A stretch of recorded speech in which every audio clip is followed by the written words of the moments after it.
부르실 때 시리즈 마지막 말씀으로 예수의 종과 증인이라는 제목으로 여러분들과 말씀의 은혜를 함께 나누고자 합니다. 그릇 이야기를 좀 하려고 그래요. 여러분, 우리가 일상에서 그릇을 진짜 많이 사용하잖아요. 그렇죠? 인류의 역사를 증명하는 것들이 많이 있는데 그 중에 하나가 그릇이에요. 그래서 우리가 박물관 같은 데 가면 그릇이 꼭 있잖아요. 그렇죠? 그래서 그 그릇이 어떤 모양이냐, 어떤 재료로 만들었느냐, 그걸 가지고서 그 시대의 문화상을 우리가 짐작할 정도로 그릇은 사람의 삶에 굉장히 중요합니다. 그런데 그 그릇을 쓰다가 깨뜨릴 때가 있어요. 여러분은 그릇을 깨뜨리면 어떻게 하세요? 네, 그 그릇을. 네, 그렇죠. 버리죠. 네, 너무 아깝지만, 네, 내가 아끼고 사랑하는 거지만 그 그릇이 깨지면 더 이상 사용할 수가 없으니까 버려요. 그런데 일본은 그 그릇을 버리지 않고 이어서 다시 사용하는 그런 장인들이 있어요. 그 장인 정신을 대표하는 예술로 킨츠키라는 게 있죠. 예, 바로 이거예요. 예. 킨츠키는 말 그대로 깨어진 그릇을 금으로 이어 붙이는 것을 의미합니다. 그런데 이 킨츠키는 원래 그릇보다 훨씬 더 가치가 높아져요. 왜냐하면 단순히 깨진 그릇을 이어 붙이는 그 의미를 넘어서서 작가가 자신의 미적 감각을 최대한 절제하고 그릇이 가지는 원래 특성, 그리고 그 섬세함에 강인함을 부여하는 의미를 담고 있거든요. 그래서 어떤 분들은 이 킨츠키를 뭐라고 부르냐면 구원의 예술이라고까지 표현을 합니다. 저는 이번 시리즈 말씀을 아담의 이야기로 시작했어요. 아담을 만든 재료가 뭐였어요? 흙이죠. 예, 그릇과 같은 존재였어요. 그런데 그 아담이 범죄함으로 말미암아 깨지고 말았습니다. 그래서 담아야 할 것을 담지 못하는 쓸모없는 그런 존재로 전락해버린 것이 아담, 바로 저와 여러분이 있는 거예요. 그렇게 존귀한 형상을 잃어버리고 깨어져서 가치가 없어 버려질 수밖에 없는 저와 여러분을 예수 그리스도께서 십자가의 보혈로 다시 이어 붙여주셨어요. 그래서 이전보다 더 존귀한 형상으로 새롭게 빚어진 존재가 바로 저와 여러분들이십니다. 우리 옆에 계신 분들하고 이렇게 한번 인사해 볼까요? 이제 보니 귀한 분이셨군요. 자, 시작. 네, 아셨어요? 네, 우리가 예수의 보혈로 이어 붙여진 정말로 존귀한 존재들이라는 것입니다.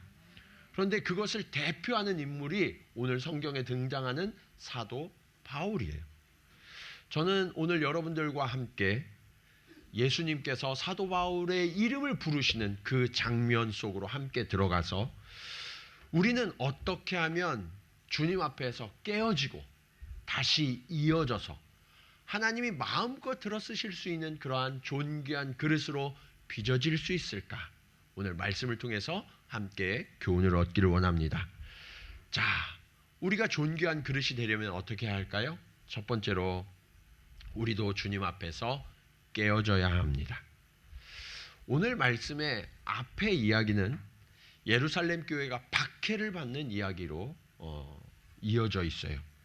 유대 종교 지도자들이 심한 박해를 해서 예루살렘 교회는 더 이상 모일 수가 없고 흩어질 수밖에 없었습니다. 우리가 지난주에 바나바의 이야기를 하면서 함께 살펴본 이야기예요. 그런데 그 중에서도 박해 절정에서 일어났던 일이 있어요. 그게 뭐냐? 스데반 집사가 순교한 사건입니다. 그런데 거기에서 주도적인 역할을 했던 사람이 누구냐? 바로 오늘 본문의 주인공인 사도 바울이었어요. 히브리어는 사울이라고 하는데 이 사울 이 사람이 교회를 박해하고 그리스도인들을 핍박하여 죽이기까지 하는 그 일을 왜 그렇게 열심히 했느냐? 그게 하나님을 위한 일이라고 생각했기 때문이죠. 그래서 계속해서 더 많은 성도들을 어떻게 하면 옥에 가둘까? 어떻게 하면 더 많은 성도들을 죽이고 교회를 문을 닫게 할까? 이를 위하여 열심을 내었던 사람이 바로 사울이었어요. 심지어 외국에까지 가서 박해하려고 시도하는 장면이 오늘 본문의 이야기입니다. 12절 말씀 보실까요? 그 일로 대제사장들의 권한과 위임을 받고 어디로 갔어요? 다메섹. 다메섹은 유다의 지경이 아니에요. 그런데도 그가 더 멀리까지 나아가서 어떻게든 이 복음의 확산을 막고 교회를 파괴하려는 그런 사명을 갖고 나아가고 있었죠. 그때 이 사울의 모습이 어땠을지 한번 생각해 보세요. 사울은요, 기고만장했을 거예요. 당당했습니다. 거침이 없었어요. 심지어 정오에 떠 있는 그 뜨거운 태양도 그런 사울과 동행하는 이들의 걸음과 열심을 막을 수가 없었어요. 여러분, 오늘 교회 오실 때 어떠셨어요? 날씨가? 예, 정말 더웠죠. 예, 여러분들도 그런데 주님을 만나기 위하여서 이 더위를 무릅쓰고 이 자리까지 오셨잖아요. 예, 그래도 우리는 조금 편하게 왔는데 이 사울과 사울의 일행은 처음부터 끝까지 걸어서 그 뜨거운 떼약볕에 나아가고 있었죠. 왜요? 그의 신념과 가치관, 믿음 때문이었어요. 모든 사람들은 세상을 살아가면서 가치관과 신념을 가지고 살아갑니다. 주관을 가지고 살아가요. 그 주관, 신념, 가치관, 믿음 이런 게 있다는 건 사실은 좋은 일이죠. 그런데 문제는 그 신념과 열정, 가치관이 잘못되었다면 그러면 그것이 강할수록 오래될수록 문제가 심각해져요. 바로 사울이 그랬어요. 아무도 또 그 어떤 환경도 사울을 막을 수 없었는데 그래서 더더욱 위험한 사람이 되어갔어요. 하나님을 위해서 일한다라는 명목을 가지고 있었는데 종교인들이 잘못될 때 훨씬 더 위험할 수 있다는 것을 사울을 통해서 알 수 있어요. 여러분, 우리 역사 속에서 이런 일은 끊임없이 일어났어요. 그래서 교회가 개혁됐죠. 그것을 우리는 종교개혁이라고 그래요. 그래서 우리가 믿는 신앙을 뭐라고 그러냐면 개신교라고 그래요. 개혁된 신앙을 갖고 있는. 그런데 교회는요, 한 번 개혁되고 끝나는 것이 아니라 끊임없이 개혁되어야 해요. 왜냐하면 우리의 가치관과 신념이 계속해서 순전한 교회를, 순전한 기독교를 위협하기 때문에 그래요. 교회는 계속해서 개혁되어야 하는데 이 동경지구촌 교회 같은 이런 교회만이 아니라 저와 여러분 한 사람 한 사람이 또한 교회거든요. 그래서 우리도 계속해서 개혁되어야 하는 거예요. 내가 굳어진 것은 없는가? 주님으로부터 멀어지고 있는 길을 가고 있는 것은 아닌지 우리가 다시 한번 돌아보고 주께로 돌이켜야 하는 거예요. 오늘 이 아침이 저와 여러분이 말씀 앞에서 우리의 삶을 다시 한번 돌아보고 점검하는 시간이 되기를 원합니다. 과연 내가 바른 방향으로 가고 있는가? 주님의 뜻대로 내가 살아가고 있는가? 그게 아니라면 고집일 수 있어요. 맹목적인 사람이 되어서 아무도 통제할 수 없는 그런 길로 가고 있을 수 있다는 거예요. 오늘 본문을 보시면 교회와 성도들을 체포하기 위하여 다메섹으로 가던 이 사울이 그랬거든요. 그런데 그런 그에게 놀라운 일이 일어나요. 13절과 14절 말씀입니다. 같이 한번 읽겠습니다. 시작.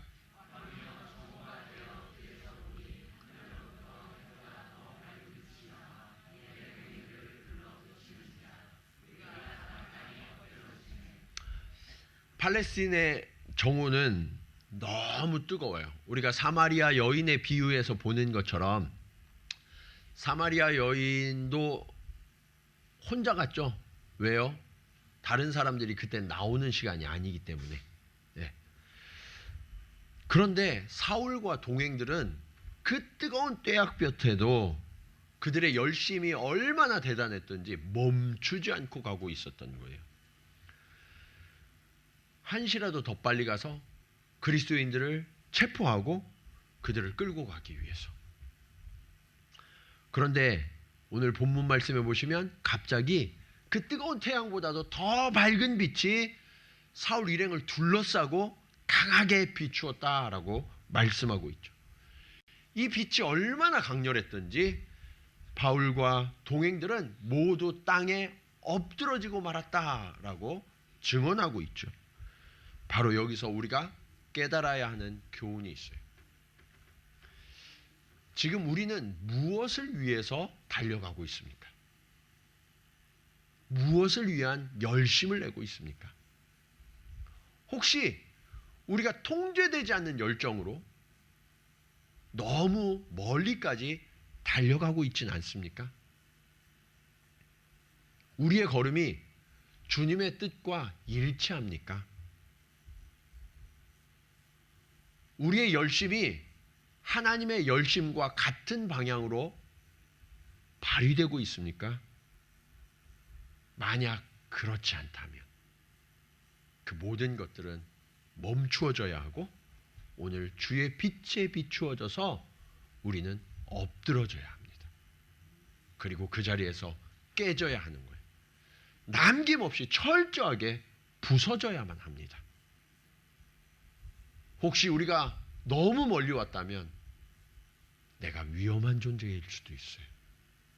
오늘 그 주님 앞에 우리는 반드시 멈춰서서 스스로를 점검해야 합니다. 세상은 열심히 살아야 한다고 그래요. 최선을 다해야 한다고 그래요. 지식과 능력을 많이 쌓아야 한다고 이야기합니다. 그렇게 해야만 성공할 수 있다고. 그래야 권세를 가질 수 있다고 이야기해요. 그런데 여러분, 성경은 주님 외에 다른 것이 그 자리를 차지해서는 안 된다고 말씀하십니다. 오늘 우리가 주님이 아닌 다른 것을 위한 열심을 내고 있다면, 그것 때문에 내가 멈추지 못하고 계속해서 달려가고 있다면, 오늘 그 모든 것들을 비워내고 주님으로 우리의 삶을 대체하는 그런 은혜가 있기를 간절히 축원합니다. 그러려면 부서져야 하는 거예요. 그러려면 깨져야 합니다. 세상에 속한 모든 것들 다 내려놓고 주님, 나를 깨트려 주옵소서. 내가 철저히 부서지고 무너져 주님 앞에 새롭게 되는 이 시간을 내게 허락하옵소서. 이것이 저와 여러분의 기도가 되기를 간절히 축원합니다. 이것이 오늘 말씀의 두 번째 교훈으로 이어져요. 우리도 주님 앞에서 직면되어야 해요. 자, 14절 하반절 말씀 우리 같이 한번 읽겠습니다. 자, 시작.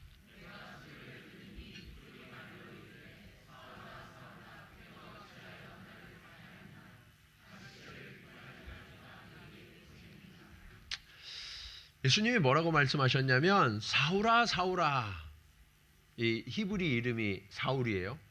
그러면서 내가 어찌하여 나를 박해하느냐. 그리고 이 히브리 속담을 말씀해 주셨는데, 히브리 속담이 이런 속담이 있어요. 가시채를 뒷발질하는 것이 내게 고생이다. 이게 예수님이 속담을 들어 말씀하신 거거든요. 가시채가 뭐냐? 목동들이 들고 다니는 쇠막대기에 끝에 뾰족한 쇠 꼬챙이를 다는 거예요. 이걸 언제 쓰냐면, 이 목동들이 자신이 이렇게 치는 짐승들이 자꾸 앞으로 가야 되는데 엉뚱한 데로 가고 뒷걸음질을 치면 뒤에서 그 뾰족한 걸로 엉덩이를 찌르는 거예요. 네. 그래서 얘가 아프니까 다시 방향을 잡고 가도록. 그런데 얘가 계속 뒷걸음질을 계속 쳐요. 그럼 어때요? 계속 찌르는 거예요. 그러니까 어떻게 돼요? 상처가 나고 아파요. 그것이 바로 가시채를 뒷발질하기가 내게 고생이다 라고 말씀하신 이유예요. 그런데 이것이 더 나아가서 격언이 되었어요. 어떤 격언이 되었냐면, 신에게 대적하는 일은 무모하고 어리석은 일이다라는 격언이에요. 사울이 자신도 모르는 사이에 주님을 대적하고 있었던 거죠.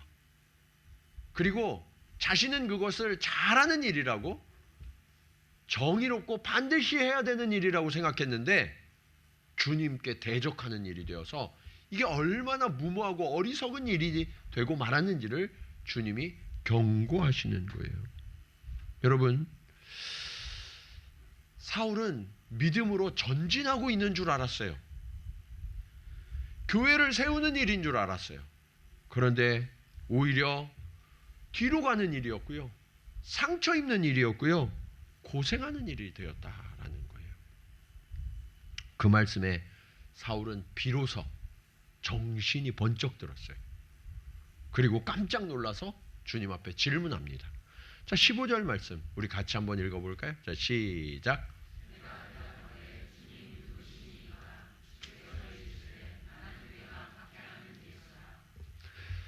사울이 그때서야 자기가 박해하는 그분이 누구인지에 대해서 질문하는 거예요. 주님 누구십니까?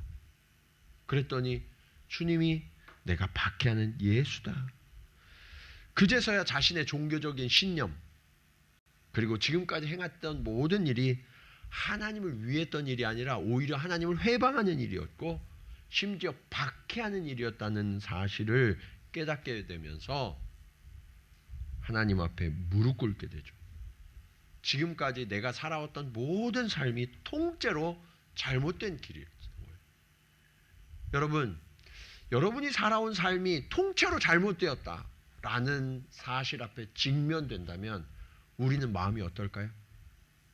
내가 부정되는 것 같아서 너무나 고통스러우실 거예요. 그런데 여러분, 우리가 그 주님 앞에서 나를 직면하셔야 돼요. 반드시. 내가 수고하고 내가 열심을 내었던 일이 주님 앞에 잘못된 일이라면, 그게 악한 길로 가는 길이었다면 여기서 반드시 멈춰야 하거든요. 고통스러워도 주님의 말씀 앞에서 멈춰야 하는 거예요. 심지어 내 인생이 완전히 부정당하는 그런 수치, 허망함, 이런 게 나를 뒤덮을 수도 있어요. 그럼에도 불구하고 말씀 앞에서 우리는 꼭 내 삶을 점검해야만 해요. 여러분, 성경이 말하는 근본적인 죄의 의미가 있어요. 성경에서 죄를 정의하는 것이 다양한 용어가 있는데 가장 근본적인 뜻은 뭐냐면 표적을 벗어나다라는 거예요. 빗나가다. 여러분, 화살을 쐈어요. 표적과 거리가 떨어질수록 어때요? 훨씬 더 많이 빗나가게 되죠. 네. 우리가 하나님, 나의 표대 되신 하나님의 진리를 벗어나면 내 삶은 하나님으로부터 멀어지게 돼요. 그래서 성경은 죄를 뭐라고 그러냐면 하나님의 진리를 거짓으로, 하나님의 선을 악으로, 하나님이 주신 자유를 구속으로 다 바꾸는 일들이 죄다라고 말씀하고 있어요. 그러면서 하나님을 신뢰하고 하나님께 순종해야 될 인간들이 하나님을 불신하는 거예요. 그리고 그 자리에 내가 서는 거예요. 하나님을 못 믿으니까. 반역해서 자기 뜻대로 살아가는 것. 이게 죄의 근본적인 의미예요. 그런 죄의 모습으로 인간은 열심히 노력하면 다 된다고 믿으면서 살아가는 그런 모습이 생겼어요. 여러분 서점에 자주 가시나요? 저는 서점을 이렇게 가는 걸 되게 즐겨하는 사람 중에 하나인데, 서점에 가면 자기계발 코너가 있어요. 네, 자기계발, 뭐 경영서, 자기계발, 그런 코너에 가면 다 한결같이 하는 게 있어요. 그게 뭐냐면 인간에게는 무한한 가능성이 있다. 어떻게 하면 최선을 다하는 삶을 살 건가?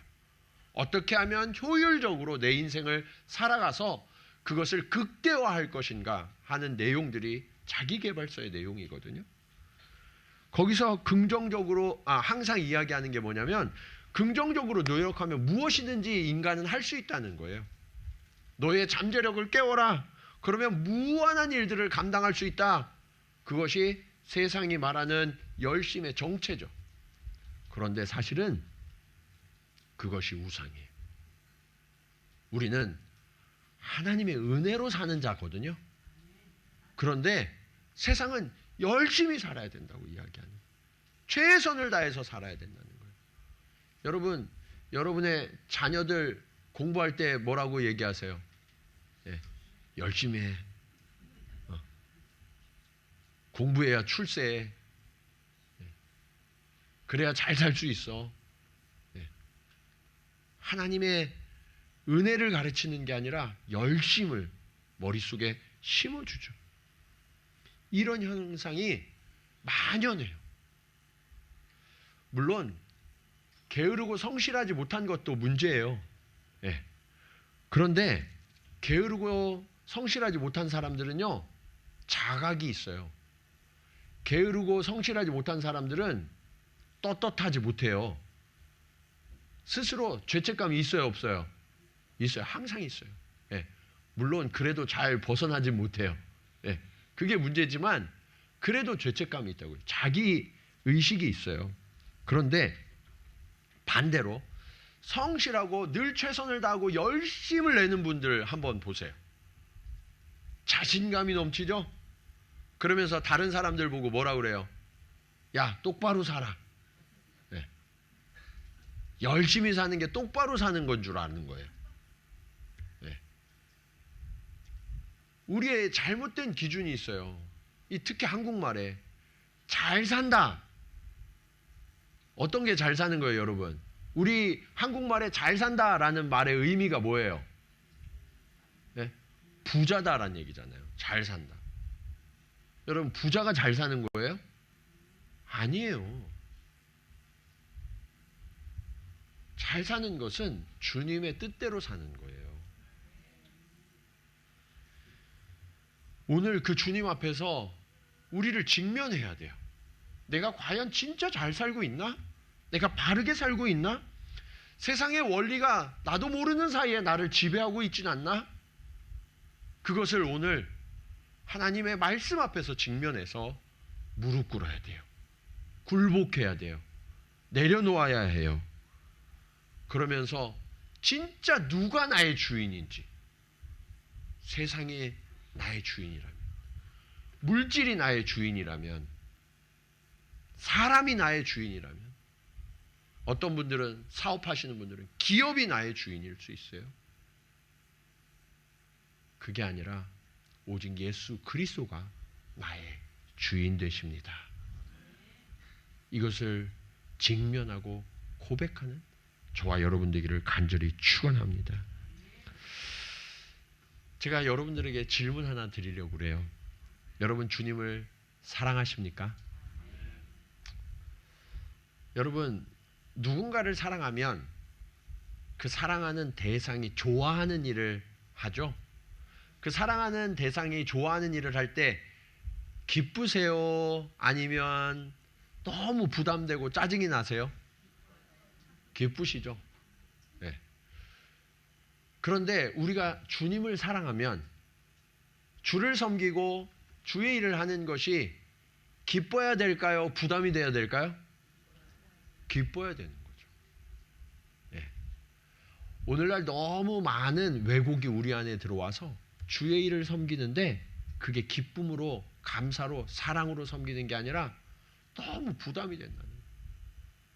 제가 우리 집사님 중에 한 분 불러서 이제부터 이런 직분을 좀 섬겨주셨으면 좋겠습니다. 그러면 한결같이 하시는 말씀, 목사님 너무 부담돼요.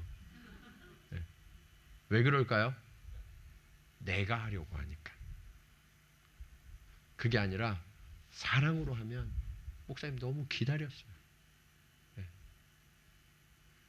여러분, 연인이 내가 저 사람을 짝사랑하는데 저쪽에서 전화해가지고 나 만나자 그러면 어때요? 너무 부담돼요. 그래요? 그럼 만날 수가 없죠. 예.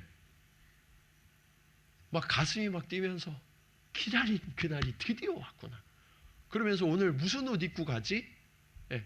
화장은 어떻게 하지? 머리는 어떻게 하지? 그래서 막 설레임 가운데 나아가잖아요. 오늘 주님 앞에 그런 마음으로 나오셨습니까? 우리가 주님 앞에 나오는 게 그런 마음이어야 돼요. 주를 섬기는 게 그런 기쁨이어야 하는 거예요. 주를 섬기고 교회 일을 섬기고 하는 게 부담이라는 생각을 내려놓으세요. 만약 그러면 저한테 오세요. 네, 저는 아낌없이 내려놓으라고 할 거예요. 네, 부담이면 내려놓으세요. 기쁨으로 하셔야 돼요. 감사로 하셔야 돼요. 즐거움으로 하셔야 돼요. 찬송하며 하시기 바랍니다. 그러면 그 복음이, 그 믿음이 우리를 자유케 해요. 진리를 알지니 진리가 너희를 어떻게 하리라? 자유케 하리라. 복음은 우리를 자유케 하는 거예요. 충만케 하는 거예요. 신앙이 구속이 되어서는 안 돼요. 아, 이렇게 해야지, 똑바로 해야지. 서로 구속하지 마세요. 네. 즐거움으로 하세요. 네. 제가 어제 우리 황 목사님하고 우리 청년들 마을장하고 함께 만나서 식사를 했어요. 근데 우리 황 목사님의 놀라운 고백을 들으면서 너무 감사했어요. 그게 뭐냐면 본인은 초등학교 때부터 목사가 되고 싶었대요. 네. 저보다 낫더라고요. 저는 직장 생활하다가 하나님 불러가지고 하나님 왜 저입니까 이랬는데, 네. 우리 황 목사님은 초등학교 때부터 목사가 되기를 꿈꿨대요. 그게 왜 그랬냐 그랬더니 전도사님이 사역하시는 모습이 너무 기쁘고 즐거워 보여서 나도 저렇게 즐겁게 살겠구나. 그래서 하나님 앞에 꿈꿨더니 하나님 불러주셨다는. 그래서 지금까지 기쁨으로 사역하고 있다는 그 이야기를 들으면서 너무 감사했어요. 여러분, 그것이 부름받은 자의 자세예요. 오늘 우리는 그렇게 하나님 앞에 쓰임받도록 부름받은 자들이라는 사실을 기억하시기 바랍니다. 네. 이것이 오늘 말씀의 마지막 교훈으로 이어져요. 우리도 주님 앞에서 새롭게 되어져야 해요. 주님은 엎드러져 있던 사울을 향해 명령하십니다. 자, 16절 말씀 같이 읽어볼까요? 자, 시작.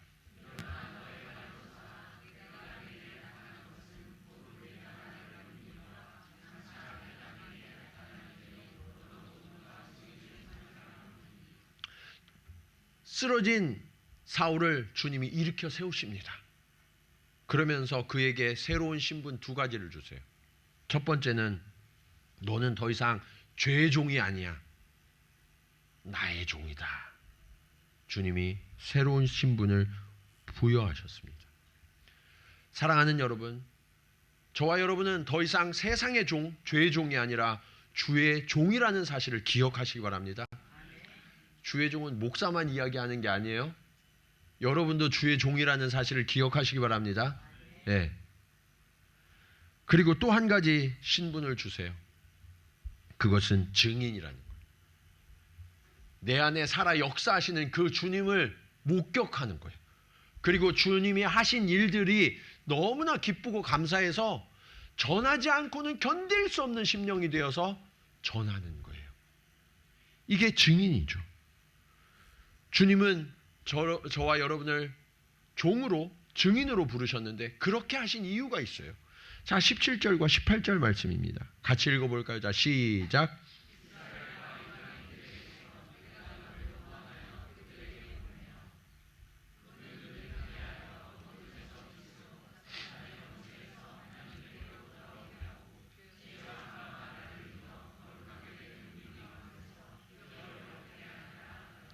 아멘. 여러분, 이 말씀에 보시면 저와 여러분을 예수께서 구원하셨다는 거예요. 그리고 우리를 세상 가운데 보내셨대요. 왜? 주님을 알지 못하는 자, 아직 어둠 가운데 있는 자들의 눈을 뜨게 하라는 거예요. 그리고 그들의 어둠을 빛으로 밝혀주라는 거예요. 사단의 권세 아래 있는 자들을 하나님께로 돌아오게 하라는 거예요. 죄에 묶여있는 자들을 주님께서 풀어 자유케 하시는 그 죄사함의 능력을 맛보게 하라는 거예요. 그렇게 할 때 하나님이 거룩하게 된 무리 가운데에서 기업을 얻게 하시겠다라고 약속하세요. 여러분, 거룩하게 된 무리, 거룩한 무리가 뭐예요? 성도예요, 성도. 예.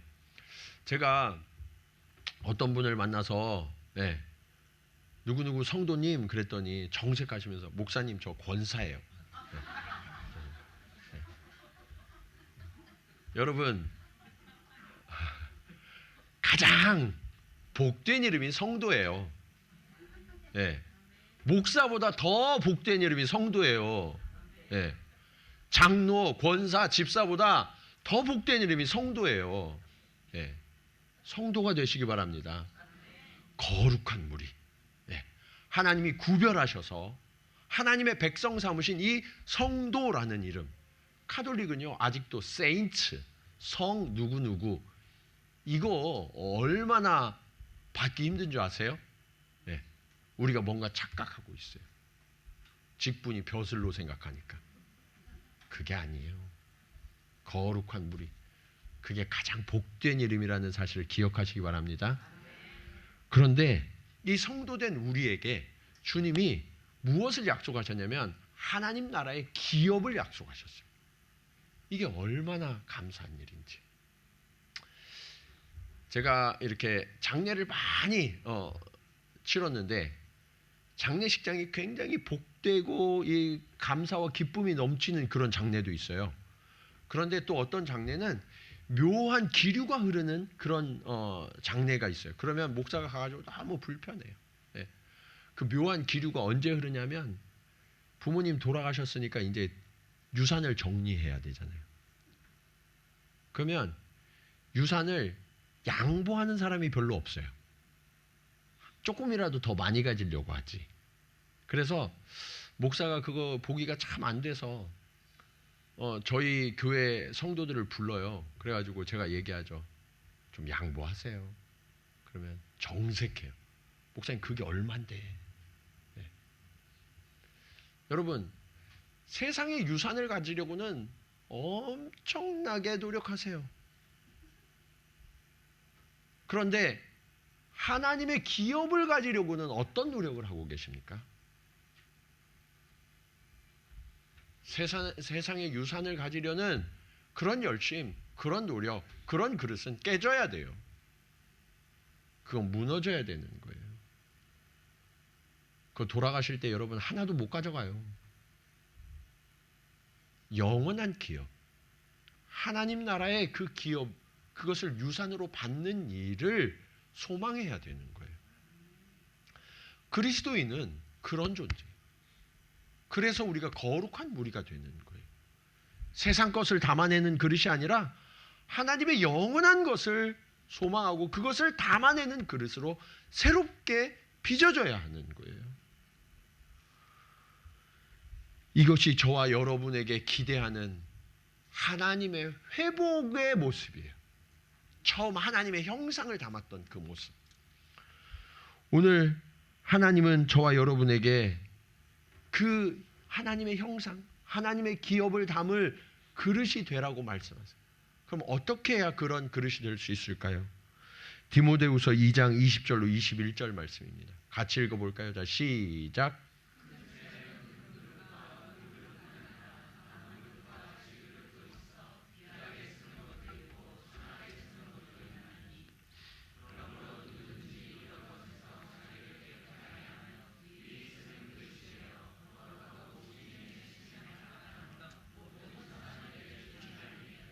아멘. 이 말씀에 보시면 그릇이 있는데 종류가 여러 개가 나와요. 금그릇, 은그릇, 나무그릇, 흙으로 빚은 질그릇. 요즘 수저 논쟁이 있잖아요. 너는 금수저냐 흙수저냐. 예전부터 그랬던 거예요. 그런데 그게 중요한 게 아니라는 거예요. 진짜 중요한 건 그 뒷절에 나와 있어요. 주님이 쓰시는 귀한 그릇이 돼야 된다. 귀한 그릇은 어떻게 해야 귀한 그릇이 된대요? 깨끗한 그릇이 돼야 된다. 깨끗한 그릇. 여러분 아무리 금그릇이어도 그것이 너무 더러우면 거기에다 물을 담아 마실 수 있어요? 없어요? 없어요. 그거 마시면 탈나요. 큰일 나는 거예요. 그릇의 용도는 주인에게 쓰임받는 거예요. 그런데 우리의 주인 되신 예수 그리스도께서 우리를 쓰시기 위해서는 딱 한 가지면 된다는 거예요. 깨끗한 그릇이 되어라. 왜냐하면 주님은 거룩하고 정결하신 분이기 때문에. 네. 그래서 우리가 성결하게 돼야 되는 거예요. 우리 옆에 분 보고 다시 한번 인사합시다. 성결한 그릇이 됩시다. 자, 시작. 네. 자꾸 금그릇인지 은그릇인지 따지지 마세요. 너 금수저야? 난 흙수저야? 이런 거 하지 마시고 주님이 보시기에 주님이 쓰실 만큼 깨끗한지 아닌지 그게 우리의 관심이 되어야 하는 거예요. 예. 저와 여러분의 가치는 세상이 결정하는 게 아니에요. 우리의 주인 되신 예수 그리스도 그분이 결정하시는 거예요. 그래서 그 예수께서 쓰실 만한 그릇이면 우리는 가치 있는 존재고 예수님이 쓰실 수가 없어서 버리시면 쓸데없는 존재죠. 오늘 내가 할 수 있다고 내 열심으로 무언가를 이룰 수 있다고 착각하고 있다면 오늘 그 주님의 말씀 앞에서 철저히 부서지고 깨지는 시간이 되기를 원합니다. 예배 끝나고 나가시면 햇볕이 바울을 내리쬐듯 강하게 내려쬐일 거예요. 주여 이 빛으로 나를 비추어 주옵소서. 나의 깨어질 부분이 무엇인지 드러나게 하옵소서. 그렇게 기도하시기 바랍니다. 철저히 깨져야 돼요. 완전히 부서져야 돼요. 근데 또 어떤 분들은 주여 내가 깨졌는데 이 상처가 너무 많아요. 주님 내가 너무 아파요. 나 한이 많아요. 그러면서 다른 사람들 붙들고 1시간, 2시간 계속 한을 얘기하고 1년 전에 만나도 오늘 만나도 똑같이 3시간, 5시간 너무 고통스럽게 하는 분들이 계세요. 한이 많대요. 네. 여러분 사람이 그걸 해결해 줄 수 없어요. 우리의 깨어짐, 우리의 부서짐은 오히려 감사한 일이에요. 십자가 앞으로 들고 가시기 바랍니다. 주님께서 보혈로 우리를 더 가치 있게 아름답게 붙여주실 거예요. 그때 우리는 빛나는 존재로 가치 있는 존재로 거듭나게 되는 거예요. 그리고 사람들이 쓰는 게 아니라 나의 왕 되신 예수 그리스도께서 이 그릇을 귀하게 쓰시게 될 줄로 믿습니다. 사랑하는 여러분, 오늘 우리는 무엇을 위해 달려가고 있습니까?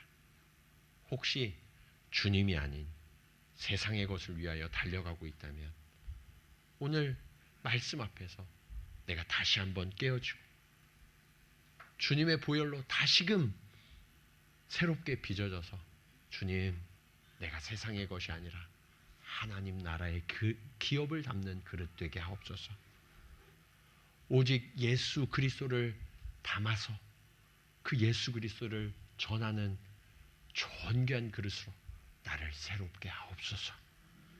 그런 종과 증인이 되어 이 땅 곳곳에 하나님의 나라를 나타내는 저와 여러분, 우리 동경지구촌교회에 속한 모든 성도들이 되시기를 주님의 이름으로 간절히 축원합니다.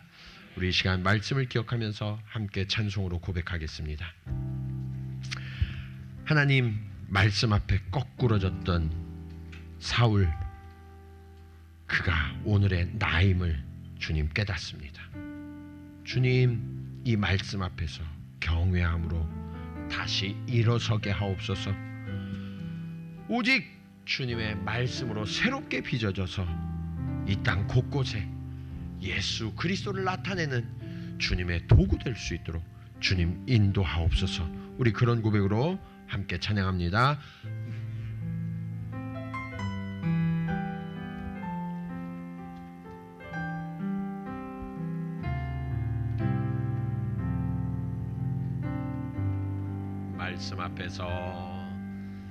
말씀 앞에서 경외함으로 주께 홀로 섭니다. 생명의 말씀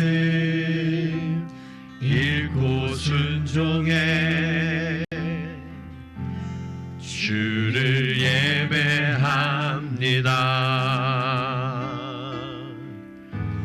기록된 말씀 힘이 있어서 진리로 우리 거룩해 하며 거룩한 말씀 세세 영원히 복음이 되어 말씀하시네. 하나님 말씀에 두려워 떠는 자, 그 말씀에 생명을 거는 자, 한 사람 찾으시는 주님의 약속을 믿어. 하나님 말씀에 인생을 거는 자, 순종하며 주 따라가는 자, 영원한 하나님 나라 이뤄갈 주의 교회여 일어나라.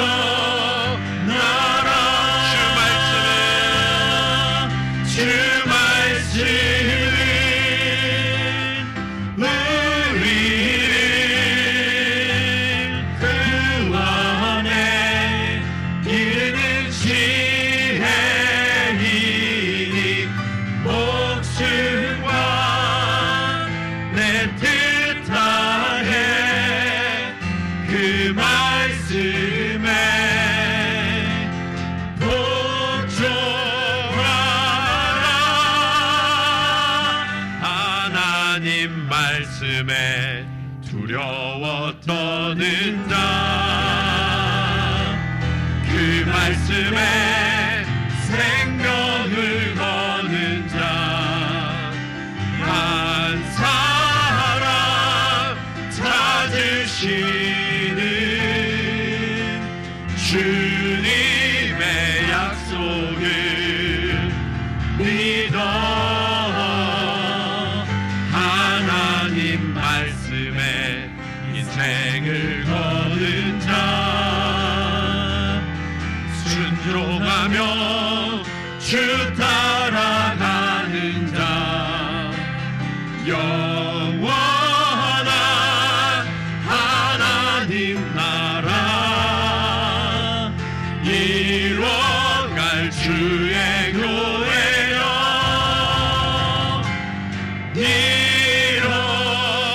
일어나라. 우리 이 시간 말씀을 기억하면서 함께 기도하기 원합니다. 하나님 아버지, 그렇습니다. 오늘 주님의 말씀 앞에서 무너지고 깨어졌던 사울이 하나님의 말씀 앞에 자신의 죄와 헛됨을 직면한 것처럼, 하나님, 오늘 우리도 하나님이 아닌 다른 것을 향하던 열심을 그치게 하시고 부서지고 깨어지게 하여 주시옵소서. 남김없이 새롭게 되기를 원합니다. 주여, 오늘 주의 십자가 밑으로 나아가 주의 흘리신 보혈로 나를 새롭게 빚어 주시옵소서. 금이 아니라 보혈로 아버지 하나님, 내가 이어지고 붙여져 하나님을 담아낼 수 있는, 하나님의 나라를 담아낼 수 있는 존귀한 그릇으로 새롭게 빚어져 이 땅 곳곳에 하나님의 영광을 나타낼 수 있도록, 주님의 도구가 될 수 있도록 주님 우리를 변화시켜 주시옵소서. 우리 간절한 마음으로 함께 기도하시겠습니다. 할렐루야. 아버지 하나님, 은혜를 감사합니다. 아버지 하나님, 오늘 하나님의 놀라운 은혜와 사랑을 우리 가운데 부어주시고, 아버지여, 우리를 새롭게 하여 주심을 믿으며 감사와 찬송을 올려드립니다. 아버지 하나님, 세상을 향한 열심, 아버지 하나님, 세상의 가치관과 신념, 이러한 모든 것들이 오늘 철저하게 부서지고 깨어지는 시간이 되기를 원합니다. 우리 한 사람 한 사람 하나님 붙들어 주시고 말씀하여 주시사, 아버지 하나님, 내가 세상을 향한 열심, 세상의 것들을 붙들고 내가 하나님의 자리에 앉아 있다면, 아버지 하나님, 오늘 내가 하나님 앞에 부서지고 깨어져 무릎 꿇게 하여 주시옵소서. 나의 헛됨, 나의 죄됨을 직면하게 하시고 주의 십자가 앞으로 나아가 아버지 하나님 새롭게 빚어질 수 있도록 주님 인도하여 주시옵소서. 나의 열심이 아니라 오직 주의 은혜로 새롭게 되어서 아버지 하나님, 나의 모든 삶이 하나님의 나라를 담아낼 수 있도록 주의 아름다움을 담아내어 이 땅 곳곳에 예수의 도구가 되어 주님을 나타내고 증거하는 주님의 도구가 될 수 있도록 주님 우리를 사용하시고 우리를 인도하여 주시옵소서. 하나님 아버지, 자신의 열심으로 달려갔던, 도저히 멈출 줄 몰랐던 사울이 주님 앞에 거꾸러지고 깨졌던 것처럼, 하나님, 오늘 우리도 하나님이 아닌 다른 것을 향하여 달려가고 있다면, 하나님이 내 삶의 목적이 아니라 다른 것을 향하여 내가 열심을 내고 있다면, 주님, 오늘 우리가 철저하게 말씀 앞에서 직면되게 하옵소서. 그리고 주님, 남김없이 깨어지고 부서지게 하옵소서. 세상의 것들을 붙들고 담아내려 했다면 그 모든 것들이 쏟아지게 하옵소서.